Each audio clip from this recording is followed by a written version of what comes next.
Chiabo. Oh my Ghana. And they are promising no. You be just from my bank cran epoy. Anopa and Neko. Evia a jelco. And you mere Adophone Bushian for Elco.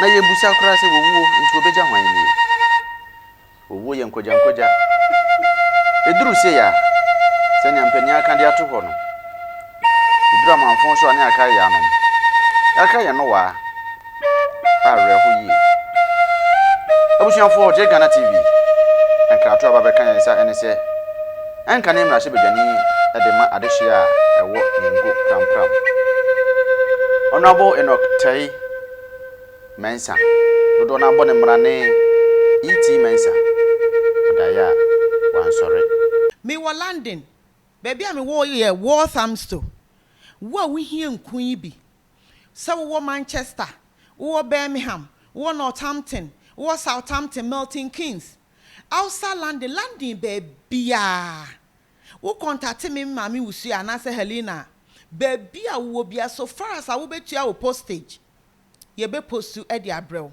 se wo ye kokko se wo ye tuntum wo ye ho ne ho kala bia wo ye obi ho ye fita be enkun bia wo pe bia wo benya bi ana obi ho a wasra I had enkun no odin no na ma ne kala no ne body na ye basa hydroquine no asai kala no na se wunya glitter and glow na wo start beginning no ubehu se repair wo color no ubeye kama ubeye kama say de mi gina hoy small girl hey enku no baby nya fe na wo betete samna asra wo ho obi wo na nso oben ye wo na nso oben cream ye wo can I say stretch marks bibia anomu ye wo whitening wo se wo a wo ye kokko wo ye fita wo pese wo ye fita bibia wo pa wo hwe o ringe Santiago kra anase na brown wo Ghana enkun bia wo pe bia wo benya bi na me de me kan London for contact me a bibia wo bia me de bebrel me wo fie me de fie 24 hours enti anytime bia wo pesa wo frame me numbers me enu nyina so a ba bia wo bia de how bia wo ka kire me a me sort problem na ma glitter and glow na ye wia ne aba organic product so konkonte enkate rere edien esese kwa de wache powder ye wo prekasa powder ye wo ginger powder ye wo honey wo ho bibia konkonte ye echese enwo zomi everything bibia wo de wo hwehwe sa product ya Ghana hwehwe na brown anase Mr Santiago eba London so a contact mami wusia Helena bibia wo bia no ye di bibebro bibia wo ho wache powder kran so e wo ho enti bibia ni ho a wo hwehwe a won sanka enti ni nyina ye glit and glow na asemi akwa ya rehosem o my Ghana abusuafo ni adofo nyina o ma ebobina o ma etwa jajo yanso audience egu yati su tinisi obatampa woyerepa emma abusuafo ekase yebesere yan shadin hwede ampon kwa me nim ne woye abrinyi nyina no won ne tie ase ni nipa da sene die wontimi antie ase yewra E T Mensah yakase odi kan dia enyeko mekode din ya mabusuafo Ghana de hye ma nyina ye ho due eni amane ho abakosem kakra ye fa yewra E T Mensah Enoch Tai Mensah eho enam di tudem yewra E T Mensah ya wo no 17th May 1946 ewo enkran pumpuni mantem abro no ayefre no ngo pram a chese ewo enkran pumpuni mantem hase okwaje na addition tete ewo Snaps College a wo kire akontabuo obo no ho ye esua ade pa nti no afi 1968 mo no owie ofiri ho no no sakokoto so RSA etoso mensa ewo afi 1970 mu a eho ena osakokoto a na addition so kokosua akontabuo esi kasem ho ntotoye ɛwɔ afe 1986 wɔwie ye no onya akonya kokɔ ye adwuma ɛwɔ University of Ghana suapon kese ba ko agidin ɛwɔ Legon ana wɔ ye adwuma sɛ akontabuni mekyerɛ accountant na ene ya ye kase ɛkyɛ October bosumi aye romi 2023 ne de edi kan na mframa bɔne sei abɔ ɔdoma nkoma mframa aba befa yewura enokitai mensa de na kopie mu ɛwɔ enhye do de yakɔ kase hyɛden kase de ma wɔyere ɛma abusua ɛnamfo ne adɔfo ne wɔ man Ghana nyinaa sɛ ne asie de ebi nsi da na emu no yɛ ma nyinaa yɛ ho hyɛden yɛbɔ de awuram a yewura E T Mensah na ɔyɛ manwoni na yɛnhwɛ ne dibia hodo bi a ɔbɔwura amanyɔsɛ mu no otimi ediye owura amanyɔsɛ mu no ɔba bɛyɛ nkran ha sɛ nyinaa hwɛ sofoɔ mekyerɛ Mayor of Greater Accra na sabre no na Provincial National Defence Council PNDC soja ban no ana ɛwɔ so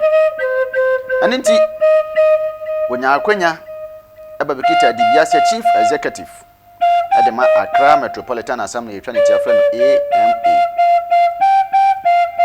ɔbɔno hoɔden ɛyɛ adwuma ɛsom ama Ghana yi nkanka ɛwɔ dibia na ekita no soja ban brɛ ni mu no ankyɛ ɛsɛn adwumaden nti afi 1992 ɛyɛ National Democratic Congress NDC ɛhyɛ aseɛ no na adwumaden ne mɔden mo nti otumi yire ne ho ɛma wo gyinae sɛ mrahye bedwani sɛ na ɛbɛyɛ adehye a ɛwɔ ne ngo prampram ɛbɛto ne so aba na nokorɛ sɛ na mpanifo ka sɛ ni onim toɔ ne yɛde ne gyina kyerɛ mpɔn so nti amanfo ne nyane mu gidie ato aba ɛde ma no pɛpɛpɛ ma ne ba bedi nkonim ama ne ba bɛyɛ mrahye bedwani a na wɔ so adehye ɛwɔ ngo prampram ɛwɔ afe 1996 mu no ana kyerɛ sɛ saa de bia yi ɛba bɛka ne nsa ɛsɛ na adwumaden nti wɔtena akonya no so kyɛ yie mpo a abato foforo ebre esa so ye no 1996 abato esa kɔ so bie wɔ 4th Republic ni mu no yewura E T Mensah esen di nkonim firi sɛ ɔmanfo ne nyane mu gidie yie pa ɛna ɔmo sa to aba ɛde ma na abato na kontabu a ifiri mu baaye ɛne sɛ esa ne sɛ yenim na adwuma yenim na hofama ne yenim sɛ ne osike ka ne ho nti abato ni mu no yewura E T Mensah enya emma ne mu 15,677 a chese ya kase de wo hanchiche mu susudua to ho de na chese ye 56.10% na wo ma na wo mu one wo mu pre saa mrahye bedwa akonwa wo ningo prampram yi sabre no ebi ene Desmond ne Kweno ono so enya abani mu 1,569 anu so ya kase de wo hanchiche mu susudua to ho a let us say 5.60%. Sanso ena Gondolin Sarah Ado ono so ejinai ana won yewura E T Mensah epre awasa emrahye bedwa akonwa ho ono so wonya ema ne mu 5.50%. Achese yenko wiase ye mobɔ no na yewura E T Mensah ana etimi edi enkonim esa na adwumaden ne sɛ nya na ɔmanfo gyegye no gongonga ne yoyoyo nti otimi bɔ ne homoden eyie nanso yakasa from hɔ enti hɔ da nti afi 2000 abato a ɔman Ghana ɛto ye no na kyerɛ sɛ wɔsi yetimi yi NDC amemwo no ɛde efiri aban mu na aban foforo nso ɛba tini akɔba ye ne sɛ yasesa NDC amemwo no efiri aban mu pɛpɛpɛ abato a yɛsa kɔ so bio no na kyerɛ sɛ yewura E T Mensah wantimi ɛni enkonim afiri sɛ amanfoɔ no ɛsesa ɛde yewura Sam George ɛna babetina akonya so sɛ wɔ mo mrahye bedwani ebio yewura Sam George enso ɛbɔ no homoden ɛba beto ade ye papa yewura ye wɔ fa ye nana E T Mensah ɛba bɛyɛ nti no ɔtan ɛso man Ghana mrahye bedwa fie sɛ minority chief whip ɔbɔ no homoden ɛyɛ ni obetimi bia over January 2009 yewura Sam George ɛba bɛyɛ minority chief whip bio our parliament. Na ya hwa ade nso nso a our Fourth Republic mu no yewra E T Mensah ya appointed ni bio say we youth and sports minister as abre no ya beka say na yewra Jerry John Rawlings amemwo ekoso ni mu. Surprise!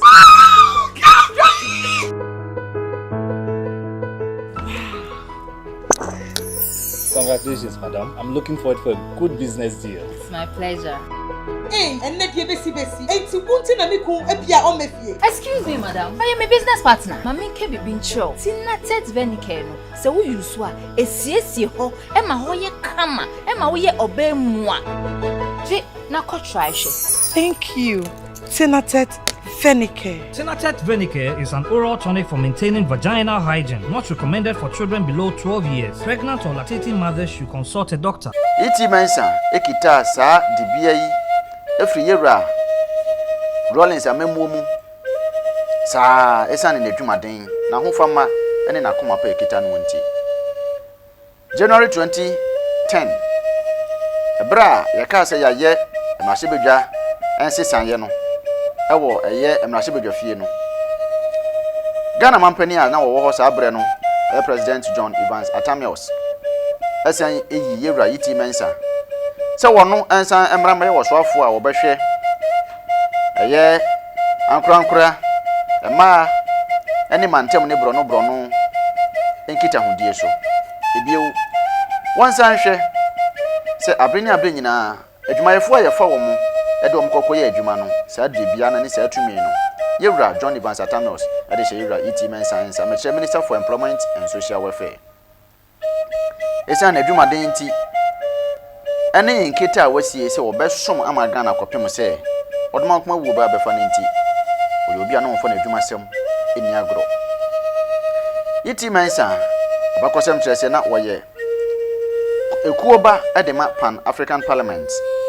kopem aya January 2009 ana wono ankasa se sebi bema beye bi na mama ama me ni nyina nti ono ankasa resign ye ono ankasa eden krata se me de me na de nyina agufom ono ahwe se nyane mfie ni kwani mu na chese wago yiye pa ti otwe ne ho de free Pan African Parliament mu awo January 2011 January 2011 mu no esan yi ne foforo se omrama ye Minister for Education a chese sabre no na ye maame Betty Mode Idrisu na eye Minister for Education sabre no esane se na dwuma eso eni nti yewra E T Mensah eba be so dibia mu abra ye maame Betty Mode Idrisu eka se wode se dibia no ato ho no mafiri se tumi foforo na se dibia foforo e wo ho no no e wo se yewra Betty Mode Idrisu ye maame wotimi kokofa se na be ya E T Mensah eba be fa Minister for Education. Our February 12, 2021. Yewra E T Mensah. The same year no. Se won koi. Na if won ko gina the Council of States for Greater Accra region. The kire. Ampanifo a abrenya nyina no omutimi etu. The Ghana mampanifo.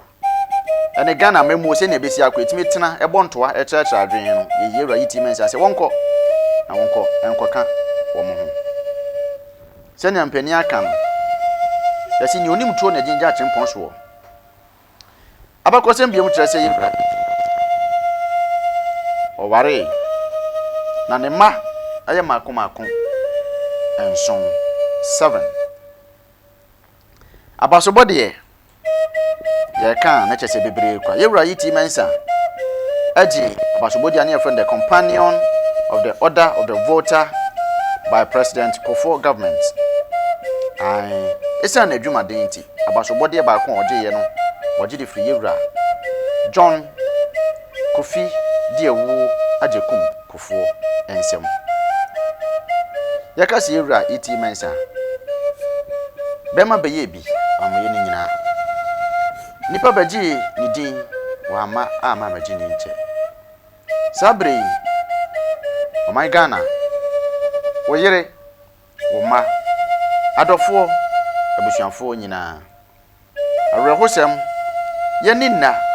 Na so san se yaka so watwe de ba kon fronti. Yaka se what the kind dia. Enye na kɔ na kɔda din. Yewra E T Mensah. Enya mfinhia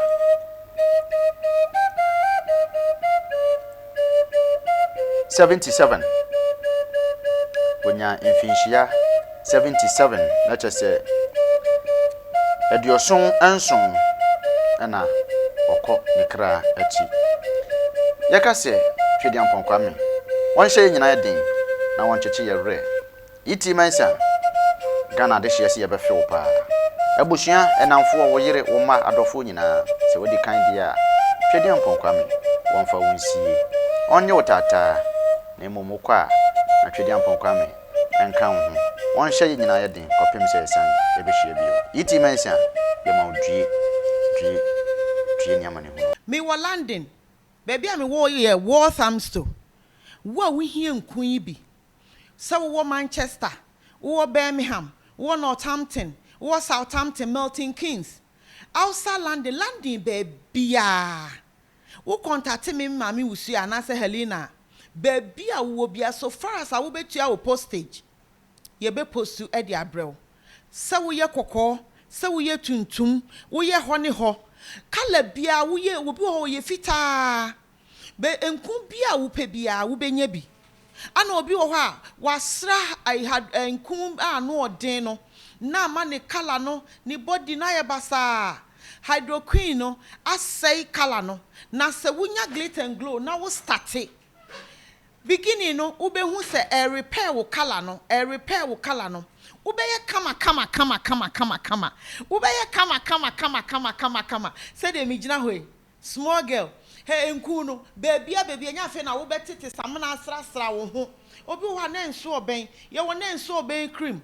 Ye wo can I say stretch marks. Bibia anomu ye wo whitening. Wo se wo a wo ye kokɔ, wo ye fita, wo pese wo ye fita.